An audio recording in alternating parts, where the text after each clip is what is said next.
এই অতিরিক্ত গরমে কার না একটু শরবত খেতে ভালো লাগে।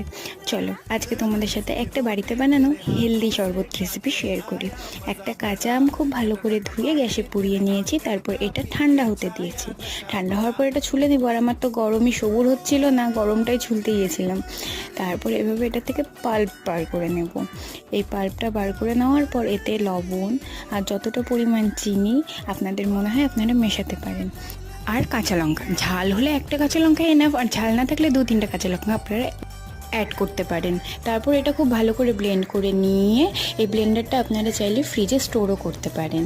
আর তারপর ফ্রিজের খুব ঠান্ডা ঠান্ডা জল এবং আপনারা চাইলে বরফ দিয়ে তারপর এতে ব্লেন্ড করে রাখা মিক্সচারটা 2-3 চামচ ভালো করে গুলে নিয়ে এতে লবণ, বিট লবণ, চিনি দিয়ে ঠিক যেভাবে অন্য শরবত আমরা বানাই দিয়ে এটাকে খুব ভালো করে গুলে নিলেই রেডি। ট্রাই করবে।